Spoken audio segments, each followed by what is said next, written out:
Rolling in my sweet baby's arms. Rolling in my sweet baby's arms. Lay around the shack till the mail train gets back. Rolling in my sweet baby's arms. It's hard to do all that singing and rolling at the same time, but we're working on some up the neck, scrugs, foundational backup stuff, okay?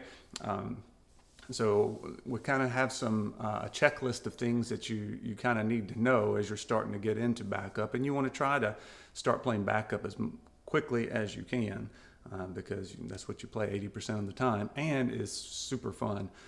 I really like playing these active backup patterns.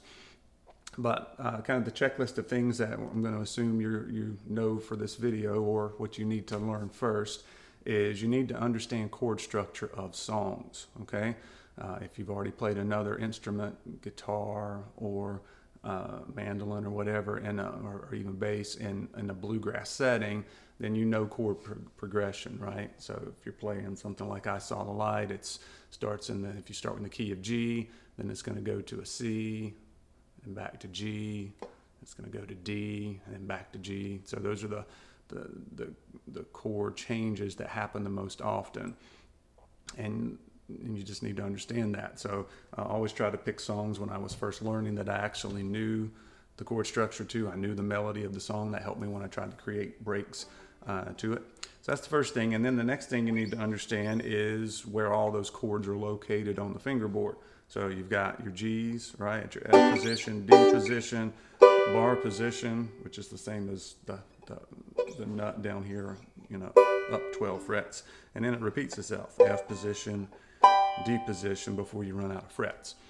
So I'm assuming you're familiar with the fingerboard a little bit, where the positions are, and then how to change between those positions, which would be probably some vamping patterns. I've already done a couple of videos on vamping patterns.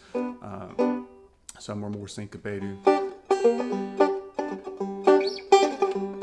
Okay, so some of that, the main point of doing the vamp is you're hitting the off beat, which is the beat 2 and beat 4, just like the mandolin chopping. Okay, so if you understand all of that stuff, what's the next thing you can do is you can do some rolling patterns.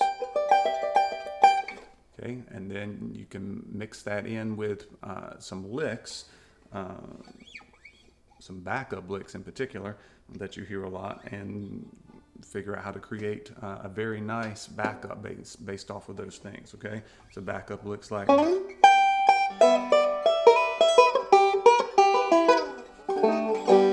some of that stuff, 6 White Horses, scrolling D lick, and then your jump lick. Okay, you put all those things together in the right combination, it's going to sound really good and be effective on almost any traditional bluegrass song that's in the key of G or that position. But it can go in other keys too, but sometimes you have to think backwards. Like if your starting position's here, then you're going to have to come down here for the C, then D, shape. Okay, so here we go with some rolling ideas. The first one is, well, let me start with one that I hear a lot, but I haven't really seen it much as far as instructional, and it's lays out the groundwork there. It's continuing a roll with no breaks or holes in it. Okay, sometimes I get them confused and play the wrong thing on here because this is like tape 4 of this video, but let me see if I can kind of sing something to help jog my memory here. So let's say we're doing the old Crossroads. Oh, my brother, hear this warning. Okay, that's it. Okay, so it's not really syncopated in that all the notes are the same length of time. Okay, so it's forward roll.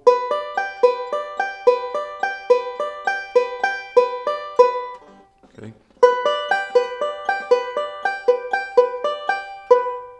Okay, that's it.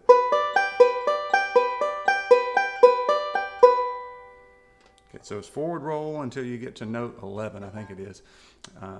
And then what you do is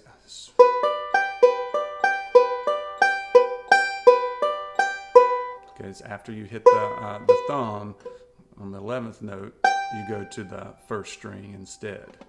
So let's see if we can slow it down. 1, 2, 3, 4, 5, 6, 7, 8, 9, 10, 11, 12, 13, 14, 15. Okay, so it's 15, and then that last note is going to be give you enough time to get to the next position or to start over. So they're all the same amount of time for 15 notes, but 2 measures would be 16 notes. So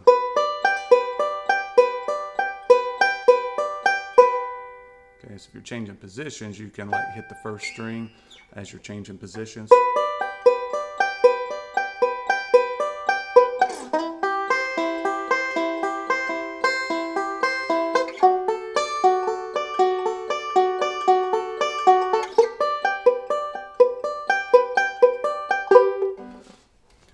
And notice my hand's coming this way.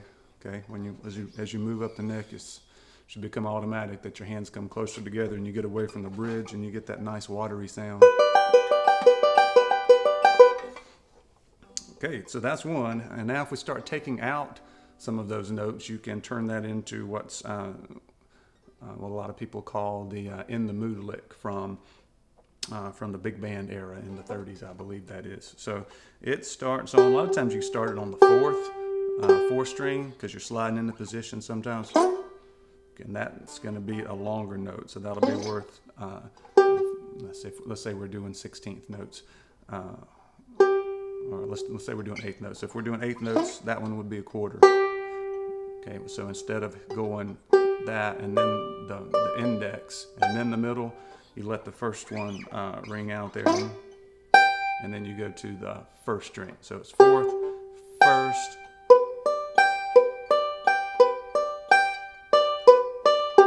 okay, try that again.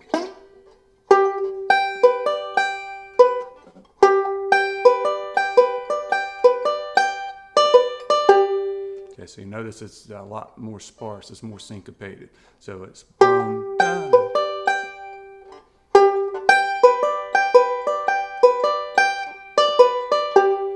okay, fourth, first, and then you're rolling.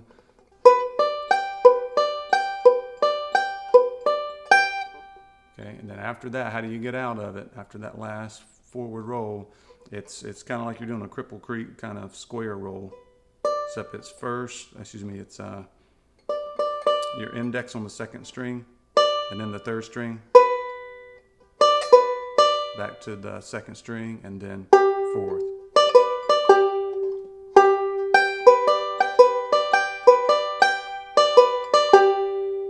And sometimes you're using that last note on the fourth string to slide back down.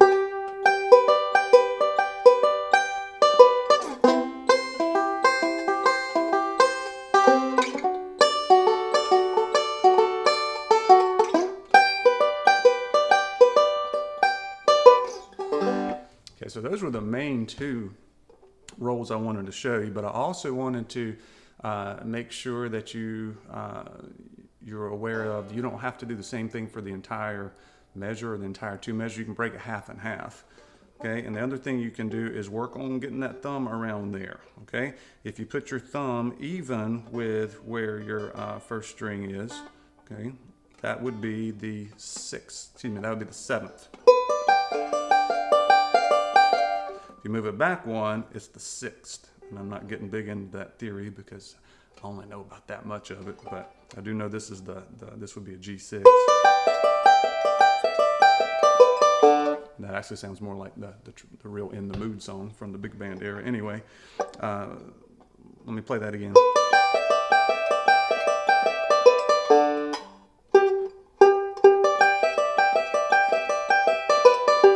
Okay, and you kind of end it the same way I was ending the In the Mood with the. Play it slow.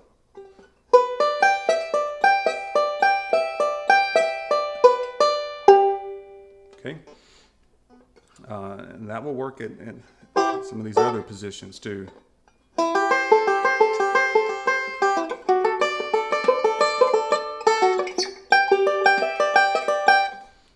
that's fun to play around with.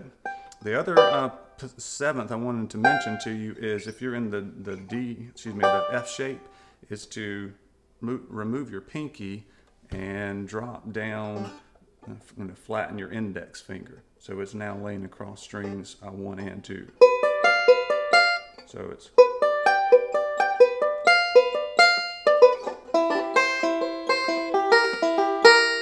that's real effective, is to switch kind of in the halfway through a measure, is to switch from the major chord to the 7th chord.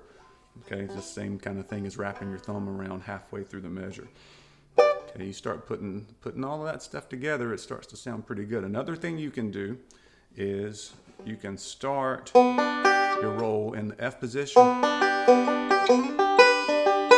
and do the second half in the D position. It sounds really good a lot of times.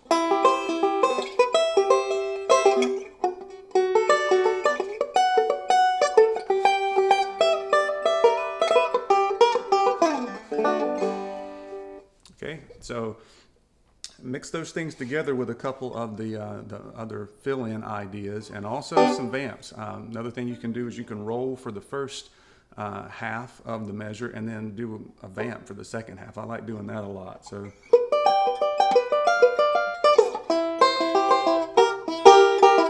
as I switch to the 7th. So you can mix all of that together. Don't be afraid to try stuff and see what sounds good, and be a really active listener. Okay, you have to listen to a lot of this stuff if you really want to play. If you want to play like Earl Scruggs, you've got to listen to Earl Scruggs. And what happens through the years as you're learning is your banjo ears develop, and you think you're doing it right, and then you come back 6 months later and you hear it again. You're like, that's not what I'm playing. And then you kind of go back and figure it out. So don't get too frustrated with that. It's kind of it's a journey. It's a banjo journey. I'm on mine too. I'm in year 5. So wherever you're at, have fun with it. What I want to do here for the last minute is I've got a backing track. I wanted to create my own backing track, I guess a couple years ago, that actually showed people what the chord changes were, but also really fit the structure of what you would do in a jam or play with other people. So many of the tracks I heard, there was no vocals in it, and there wasn't that extra space from coming out of a break to starting the vocals. There's usually an extra 2 measures in there, so I wanted to make sure people were aware of that. So that's what I want to play along with. I'll put a link to that video. It's a 9-pound hammer. I also have one of Gonna Settle Down. For some reason, 4,000 times people have watched the 9-pound hammer, when only a couple hundred people have watched the Gonna Settle Down. I guess it got into somebody's playlist. But I want to try to show you some of these ideas, and I'm going to mess up. I'm sure I will. I'll leave it on there anyway for you, because I don't want to do another take.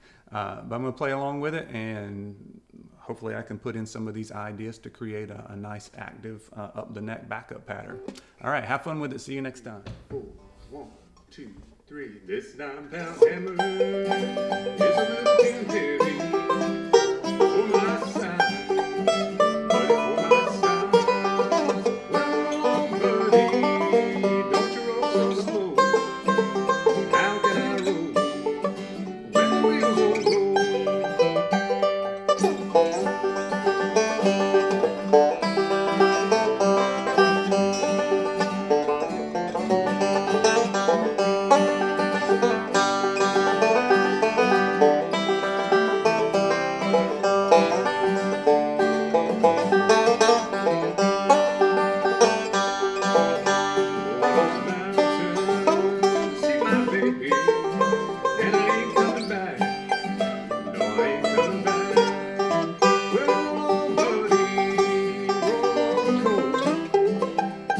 I roll when the wheels won't roll?